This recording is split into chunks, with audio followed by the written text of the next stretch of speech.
वफाओं में महकती रात थी, आज मौसम में कुछ तो बात थी। झलकती आंखों में आज कुछ तो मर्ज हुआ, अचानक उस रात पेट में दर्द हुआ। दूर किसी के चिल्लाने की आवाज आई, मानो किसी की रूह निकल कर बाहर आई। तकदीरों ने चौथी बार भी फिर वही कदम लिया और आज उनके घर में एक औलाद हुई और चौथी बार फिर से एक लड़की ने जन्म लिया। हाँ, जहाँ आंखों में हजारों सपने हजारों ख्वाहिशें थी, उस माँ को कोई अफसोस नहीं था, वो उनकी भी आयशें थी। अब पैदा हो ही गई तो सबने अपनाने का ठान ही लिया और बड़े प्यार से उसे गौरी नाम दिया।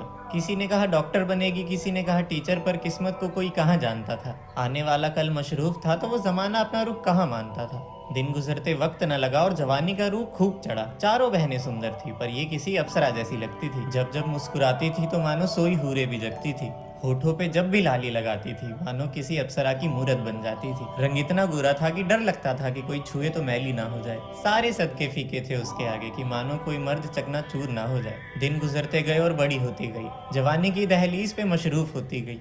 अनजान थी कि ये जमाना कितने हैवानों से भरा है। बेखबर थी कि हर एक नशीली आंखों का निशाना उसके सीने पे चढ़ा है। मशरूफ थी कि बेताबी मदहोशी में खो जाती है। आखिर मर्द जात है जिनकी आंखें कभी भी हरी हो जाती है। बड़ी होकर मैडम बनना चाहती थी, हाँ अच्छे से पढ़ लिख लेती थी। जिन भी कलियों में उदासी दिखे वहाँ प्यार के फूल भर देती थी। पर एक दिन दरवाजे से आंधी आती दिखाई दी, जिस दिन उसके चाचा ने दरवाजे पे दस्तक दी। चाचा ना जाने उसे इतना प्यार क्यों करते थे कि जब भी आते थे गोदी में बैठा लेते थे। 18 साल की लड़की को बेटी कहकर गले से लगा लेते थे। खैर, उम्र में तकाजों का कोई जोर नहीं होता, जहाँ बात अपनों पे आती है वहाँ शक का कोई शोर नहीं होता। चाचा ने कहा कि चल घुमा कर लाता हूँ, पास में ही एक मेला लगा है, चल दिखा कर लाता हूँ। अब माँ पापा दोस्तों के साथ तो जाने नहीं देते थे, तो सोचा ये मौका क्यों छोड़ो। कह दिया अपनी बड़ी बहन को कि माँ को कह देना चाचा के साथ हूँ, चिंता ना करे अगर जल्दी ना लौटूं। पर बेखबर थी कि ये दरवाजा पार करते ही उसकी किस्मत के सारे दरवाजे बंद हो जाएंगे। अनजान थी कि जिस्म और दौलत के नशे में अपने भी हैवान हो जाएंगे। सुलगती आंखों में मदहोशी का कोई एहसास नहीं था।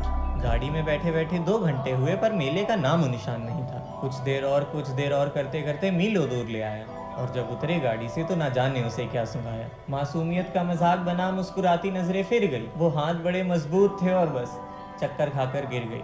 अश्कों की नदियां किसी सागर में जाकर मिली, आंख खुली तो किसी कमरे में कैद मिली। अचानक उठी, देखा चारों ओर, लगी भागने न जाने किस ओर। भोली सूरत सा मेहमान किसी हैवान की तरह मुस्कुरा रहा था। देखा दरवाजे के बाहर झांक कर तो उसका सौदा किया जा रहा था, सिर्फ और सिर्फ 5 लाख रुपए।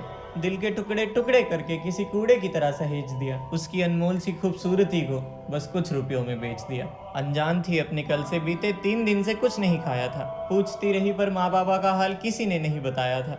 किस्मत की ये आंधियां बदनामी के साथ जाग गई। वहां दूसरी तरफ पूरे मोहल्ले में बात फैला दी कि तुम्हारी बेटी भाग गई। मानो सहमी हुई रुखसत ने कोई सदका उतारा और ठीक 4 दिन बाद किसी ने उसे उसके नाम से पुकारा। उठाया बाजुए पकड़कर और कहा, बिन आंसुओं को यूं ही बहना पड़ेगा। अब से यही दीवारें तेरा घर है, तुझे यहीं रहना पड़ेगा। घबराई रोती पूछती कहती, सुनो ना मेरी गलती तो बता दो, कोई तो आओ इन बेड़ियों को हटा दो। जिन आंखों से सदके उतारे उनमें चिंगारी ना बुनी। वो चिल्लाती रही पर किसी ने उसकी ना सुनी। न जाने कौन से जुर्म की सजा दी जा रही थी।